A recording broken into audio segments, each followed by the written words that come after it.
Hello everyone, আসসালামু আলাইকুম।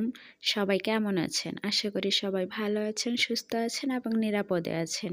আলহামদুলিল্লাহ আমিও বেশ ভালো আছি, সুস্থ আছি। আমি মিশু খাগড়াছড়ি থেকে বলছি। মিশু মনিরা ব্লগে আপনাদের সবাইকে স্বাগত। এদিকে সকাল সকাল কিন্তু আমি সকালে নাস্তা বানিয়ে নিচ্ছি আর কি। নাস্তা বলতে আজকে পরোটা বানাবো। তো এখানে কিন্তু ৪টা লিচি কেটে নিয়েছি। ৪টায় আমাদের দুজনের হয়ে যাবে আর কি, তাই বেশি হবে আর কি। আপনাদের ভাইয়াও তেমন খায় না, আমিও তেমন খাই না। তো যাই হোক, আমি কিন্তু পরোটাগুলা বেলে নিয়েছি। আর আমি কিন্তু এতটাও পারদর্শী না রান্নাবান্নাতে। আর বিশেষ করে তো পরোটা বা রুটি এগুলাতে তো নাই।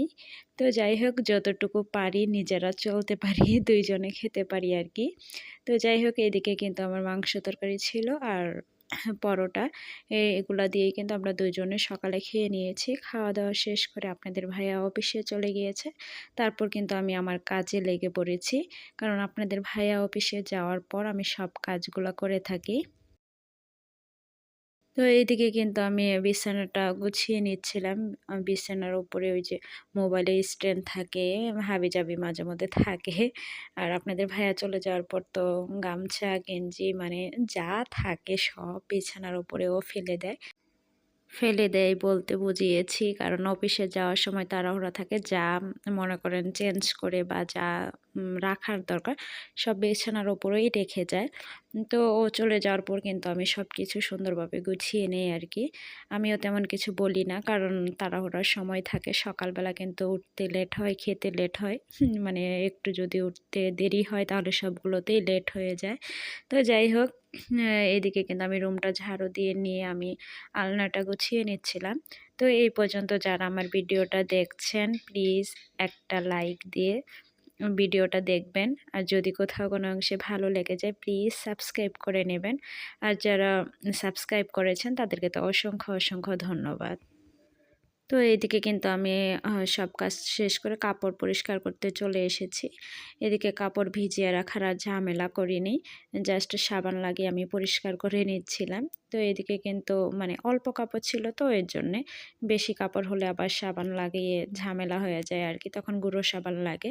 তো যাই হোক, এদিকে কিন্তু আমি কাপড়গুলা ধুয়ে পরিষ্কার করে একদম শুকাতে দিতে চলে এসেছি। নে রোদ কিন্তু প্রচুর রোদ উঠে গেছে। এজন্য আরও তাড়াহুড়ো করে কাপড় দুটো ধুয়ে দিয়েছি। কারণ রোদ চলে গেলে তখন আর শুকাবে না। তো রুম-টুম গুছিয়ে আগে কাপড়টাই পরিষ্কার করে নিয়েছি। থালবাটিগুলা এখানে জমা করে আমি কাপড় ধুতে চলে গিয়েছিলাম। কারণ এত রোদ উঠেছে, তাড়াতাড়ি কাপড় যদি না ধুয়ে দেই তাহলে রোদ চলে গেলে তখন আর শুকাবে না। এর জন্য কাপড়টাই আগে ধুয়ে দিয়েছি। তারপর চলে এসেছি থালবাটিগুলা ধুতে। তো এদিকে কিন্তু থালবাটি সবকিছু আমি সুন্দর করে মানে মেজে ঘষে ধুয়ে নিব আর কি। তো এগুলা কিন্তু একটা ঝামেলার কাজ আমার, বিশেষ করে তো পানির কাজ ভালো লাগে না সবসময় ধরতে। এর জন্যে মানে যা পানির কাজ থাকে একবারে করলেই মানে সবচেয়ে ভালো হয় আর কি।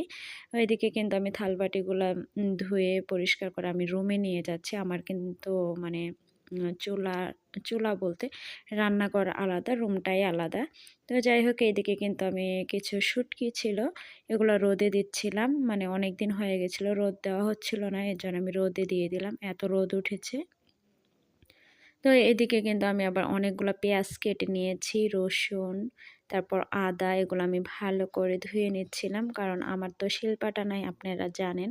আমি আগের ভিডিওতে বলেছি আমার সাইডম্যান একটা ভাবি আছে, ওর ব্লেন্ডার আছে, আমি ব্লেন্ড করে একবারে রেখে দিব যেন কিছুদিন খাওয়া যায় আর কি। ফ্রিজে রাখলে কিন্তু অনেক দিনই খাওয়া যাবে, তাহলে আর আমার বাটাবাটির ঝামেলাটা থাকবে না। তো এদিকে কিন্তু আমি বাটির ভিতরে ডিম নিয়েছিলাম, ওটার ভিতরে একটু মানে পেঁয়াজ, রসুন আর একটু সরিষার তেল আর মানে যা যা দেওয়া লাগে আর কি, এগুলো দিয়ে আমি মিক্স করে নিয়েছিলাম, কারণ আমি মাথায় লাগাবো আর কি।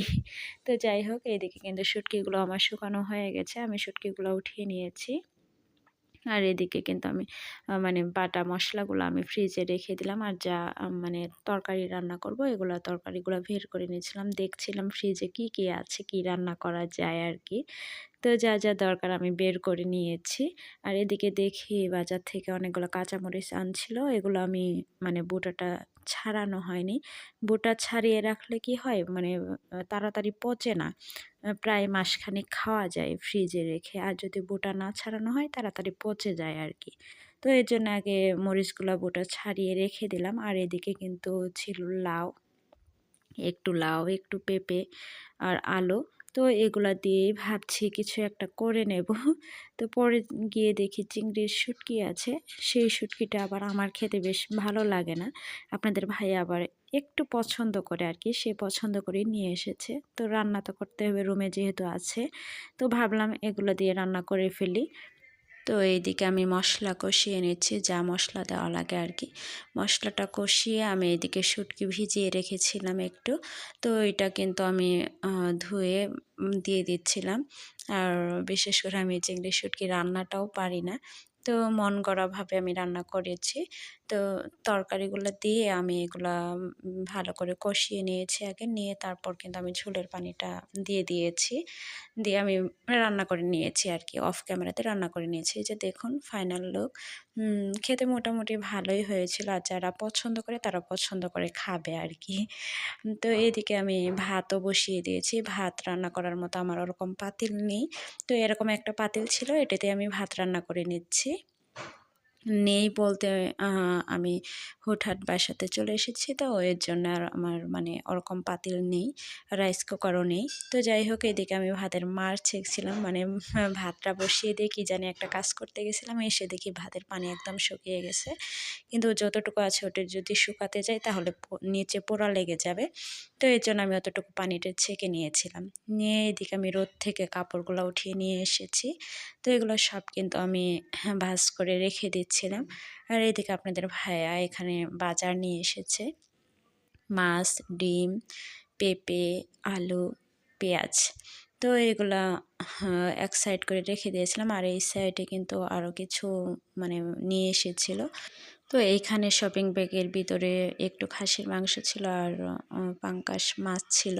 এগুলো আমি অন্য একটা ভাবির ফ্রিজে রেখে দিয়েছিলাম। আমার ফ্রিজটা একটু বন্ধ ছিল এর জন্যে। তো নিয়ে এসেছি, ফ্রিজ চালু করেছি তাই। আর এইদিকে কিন্তু আমি আপেল কেটে নিয়েছি, আপনাদের ভাইয়া আর আমি খাবো। এটা কিন্তু বিকালবেলা, আপনাদের ভাইয়া ফলমূল বা আজে বাজে জিনিস খেতে চায় না। তো জোর করে খাওয়াচ্ছিলাম, আমি নিজেও খাচ্ছিলাম আর কি। তো যাই হোক এদিকে আমি মাছ ভেজে নিয়েছিলাম রাতের জন্যে। দুপুরের কিন্তু একটু তরকারি আছে, ওই যে চিংড়ি মাছের তরকারি। তো চিংড়ি মাছ বলছি শুটকি, তো ওটা আমি তেমন খেতে পারি না, এর জন্য ভাবলাম একটু মাছ ভাজি করে নিই, আর ওই তরকারি দিয়ে খাওয়া হয়ে যাবে। তো যাই হোক আজ এই পর্যন্তই, আল্লাহ হাফেজ।